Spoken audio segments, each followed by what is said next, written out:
Hello friends, വീണ്ടും frock nightie വന്നിട്ടുണ്ട്. നമ്മുടെ ഫ്രോക്ക് നൈറ്റിക്ക് എപ്പോഴും ഡിമാൻഡാണ്. എന്താന്ന് വെച്ചാൽ നമ്മൾ നെക്ക് നല്ലപോലെ ലേസ് ഒക്കെ കൊടുത്ത് നല്ലപോലെ ഹൈലൈറ്റ് ചെയ്യും. അതെല്ലാരും പറഞ്ഞിട്ടുണ്ട്. എല്ലായിടത്തുനിന്നും നമുക്ക് ഫ്രോക്ക് നൈറ്റി കിട്ടും. എന്നാലും നമ്മൾ സമയമെടുത്ത് നല്ല വൃത്തിക്ക് ലേസ് ഒക്കെ കൊടുത്ത് ഹൈലൈറ്റ് ചെയ്ത് നെക്ക് എപ്പോഴും നമ്മൾ ഭംഗിയാക്കി വെക്കാൻ എപ്പോഴും ശ്രദ്ധിക്കാറുണ്ട്. ഏതൊരു ഫ്രോക്ക് നൈറ്റി ചെയ്താലും ആ നെക്ക് കഴുത്തിന്റെ ഭാഗം എത്രയും ഭംഗിയാക്കാവോ അത്രയും ഭംഗിയാക്കിയാണ് നമ്മൾ ചെയ്യുന്നത്.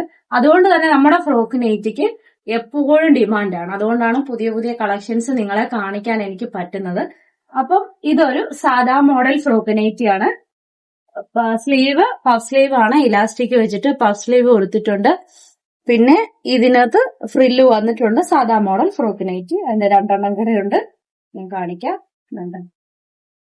ഇത് വീനെക്കിലാണ്. ഓരോ നെക്കും ഓരോ ഫാഷനിലാണ് നമ്മൾ തയ്ക്കുന്നത്. ഇത് വീനെക്കിലാണ് വന്നിരിക്കുന്നത്.